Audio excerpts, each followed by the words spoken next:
Greetings and salutations, my dear audience. This is Joe St. Egg Benedictus, just doing a video reviewing this awesome Harper Study Bible, NRSV. Always wanted a Harper Study Bible, picked it up at my local used bookstore for $1. Can't beat it.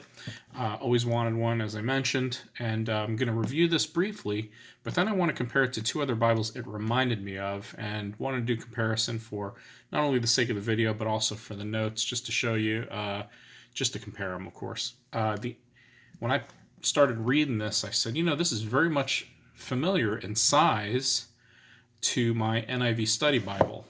They're both by Zondervan, my NIV Study Bible, and this one. And then it also reminded me of the Baylor Annotated Study Bible, so I thought, let me get these three books together, compare them, review this briefly, and show you three Bibles that you can use in three different situations. Anyhow, I haven't looked at the copyright date for this yet, but it has this nice hardcover. It's nothing fancy. It's a personal edition. There's your ISBN number, and some stuff on the back, his study notes, book outlines, cross references, maps, and a concordance. It gives you the editor here, Dr. Harold Linsell, and nothing fancy. Like I said, no ribbons. It's glued. It has a white head and tail band. I mean, how boring is that, right? But that's okay. Only cost me $1. And I've known about these study Bibles for years. I had a staff member in my previous church that used one, and always was debating whether to pick one up, but always just decided on the New Oxford Annotated Study Bible. And looking at it and using this over the past week in my daily office, I'm glad I did choose the Oxford, because this is okay, but it's not great. Anyhow, got a paper paste down liner with the price there of $1, with your Zondervan Fair presentation pages. If you use Zondervans in the late 90s, this will be familiar to you. And there's a crease here, as you can see. But other than this crease, by the looks of it, this Bible has never been used. There are no marks in it that I know of. Nothing written. There may be a highlight or two, I'm not sure, but I don't remember anything being in it. And it just seems that this beautiful Bible has gone without much love. Oh. So yeah, that's that's it. All right, let's see the copyright date, because again, I've known about these for a while. But so let's see. This particular Bible, copyright. See, that's the NRSV date is 89. Okay, the Harper Study Bible, copyright 1991 by Zondervan. So that's pretty. That's pretty early. For some reason, I didn't hear about the Harper until after 2000, when I was going through Cokesbury stores. Then I realized that there was such a thing. The other thing you can get a sense of is the serious ghosting on this. There's the table of contents. All right, so let's jump into it. Here's the foreword to the Harper Bible. Talks about different aspects of it. To the Reader by Bruce Metzger and the NRSV team. And then you have your Old Testament. You probably saw, as I was flipping through it a minute ago, that it's a single column, which I'm not a big single column guy. You have nice introductions to each book, authorship, date, background, characteristics and content, and then it's a very simple outline of the book, which I appreciate. And then within the text itself, you have the outline headings within the text, you have references on the side, and then double column, very tiny notes. So the annotations are very minimal. Let me just say this. Some people don't like notes. So to get a Bible with annotations, to get a Bible with annotations, I think is helpful in this case, because they're not in the way. So if you like single column and you want a few notes but not a lot, this is the Bible to go with. Other than that, the font is really small, the ghosting is awful, and from what I can tell, it is not line match. So that's my only complaint. All right.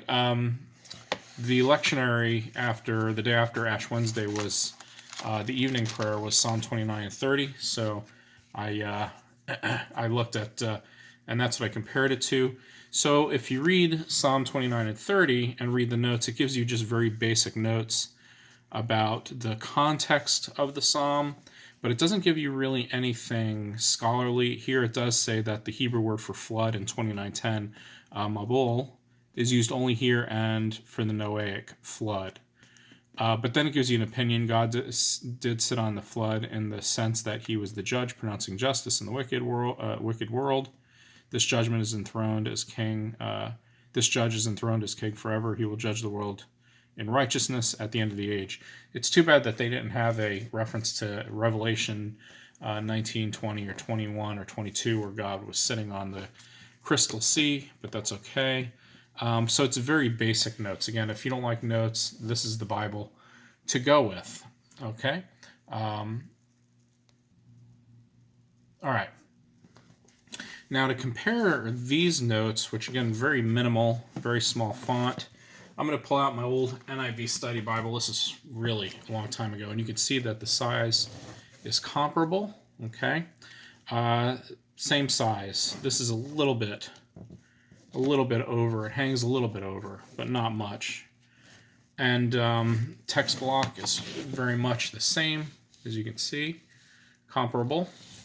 But I want to give you a feel for the NIV Study Bible. Double column, way more notes. So the font is about the same in both Bibles. It looks like the NIV is a little bit bigger, a little bit clearer, a little bit more white space, way more notes, and the notes are more application based. So here's Psalm 29 and 30. You have the references in the center. And then for 29 and 30, you have all of these notes that really have more application. If I was a student in college or high school and I was reading these notes, I would have definitely gotten more out of it as far as personal application and more Bible study centered. Not as scholarly, a lot more detail. So, enthroned over the flood, as the one who by his word brought the ordered creation out of the formless deep, Genesis 1, 2, 6 through 10, or the reference may be the Noahic flood, see Genesis 6, 17. So unlike the Harper's Bible, it doesn't tell you that the word for flood is only used twice, this and in the Noahic flood, but it does give you a little bit of application.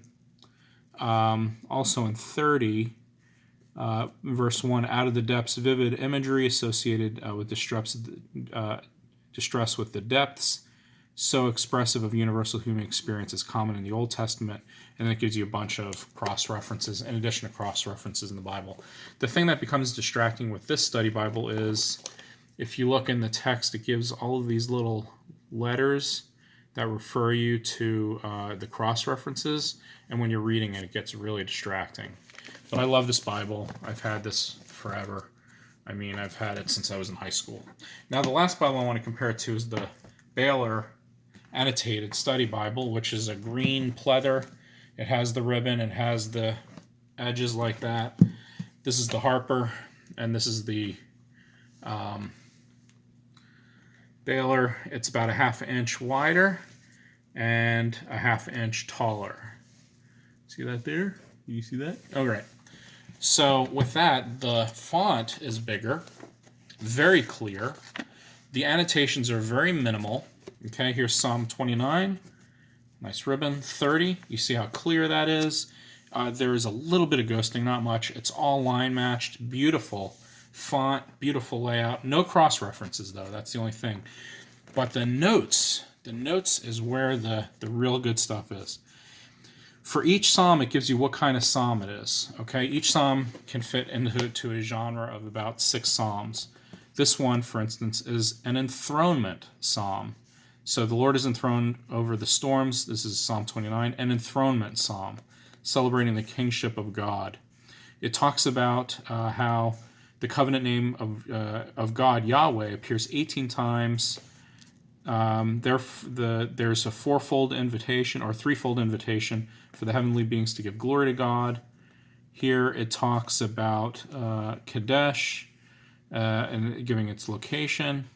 And then for verse 10, on the enthronement of God as king over the waters of chaos, the flood. See comment 24:2. Sorry, that wasn't in the screen. And then in verse 30, it's a prayer of thanksgiving. So these are psalm genres. And so if you go through all the psalms, it gives you the genre where the psalm fits. Psalm 31, a prayer of deliverance. Okay?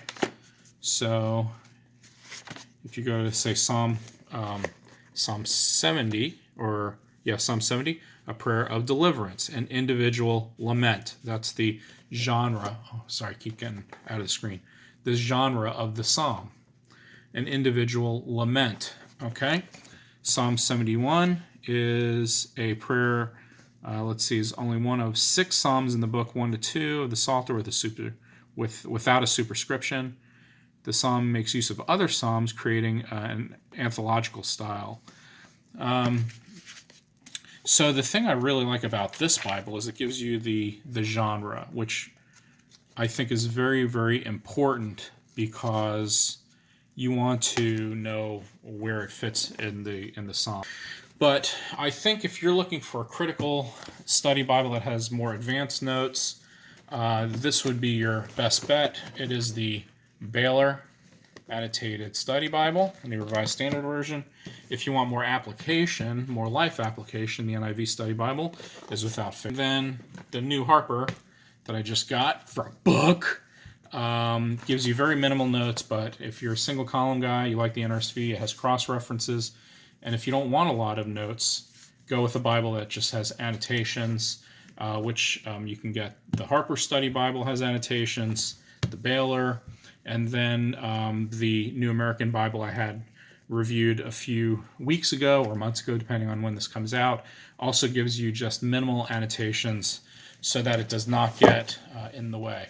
So thank you for joining me. 3 different Bibles, 3 different sizes, and we have all kinds of fun stuff here from friends, and hope that you enjoyed the video, and see you later. Say bye-bye, Sister Saint.